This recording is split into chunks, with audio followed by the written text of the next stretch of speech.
जय श्री राम भक्तों। तो चलिए हम आगे की रामचरितमानस की चौपाइयाँ सुनते हैं।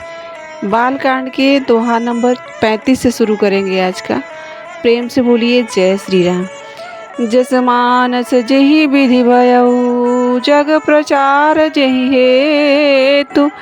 अब सोई कहूँ प्रसंग सब, सुमेरी उमा वृषकेतु। तुलसीदास जी कहते हैं कि यह रामचरितमानस जैसा है, जिस प्रकार बना है और जिस हेतु से जगत में इसका प्रचार हुआ है, अब वही सब कथा मैं श्री उमा महेश्वर का स्मरण करके कहता हूँ।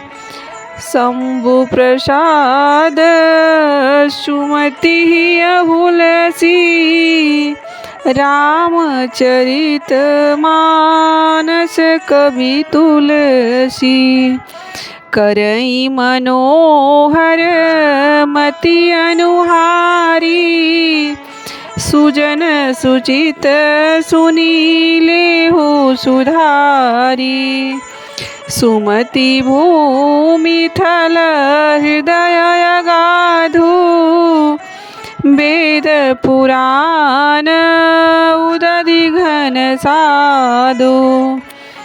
बरसहि राम सुजस बरबारी, मधुर मनोहर मंगलकारी।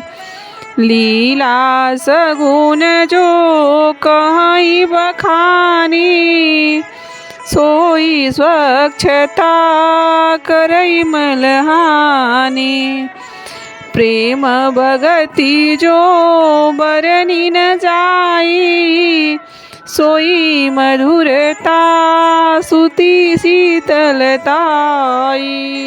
तुलसीदास जी कहते हैं कि श्री शिव जी की कृपा से उसके हृदय में सुंदर बुद्धि का विकास हुआ, जिससे यह तुलसीदास श्री रामचरितमानस का कवि हुआ। अपनी बुद्धि के अनुसार तो वह इसे मनोहरी बनाता है, किंतु फिर भी सज्जनों, सुंदर चित्त से सुनकर इसे आप सुधार लीजिएगा।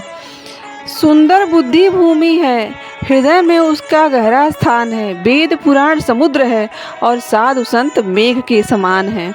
श्री राम जी के सुयश रूपी सुंदर मधुर मनोहर और मंगलकारी जल की वर्षा है।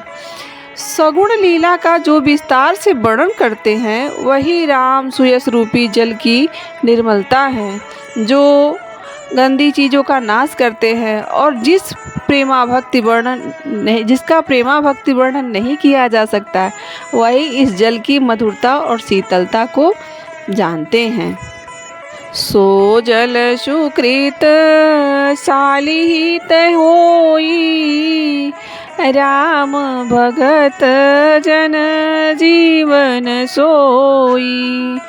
मेधा महीगत सो जल पावन, सकीली श्रवण मग चले सुहावन। भरे सुमानस सुथल थिराना, सुखद शीत रुचि चारु चिराना। बाबा जी कहते हैं कि वह जल सत्कर्म रूपी धान के लिए हितकर है और श्री राम जी के भक्तों का जो जीवन ही है, वह पवित्र जल बुद्धि रूपी पृथ्वी पर गिरा और सिमटकर सुहावने कान रूपी मार्ग से चला और मानस रूपी श्रेष्ठ स्थान में भरकर वही स्थिर हो गया। वही पुराना होकर सुंदर, रुचिकर, शीतल और सुखदायी हो जाता है।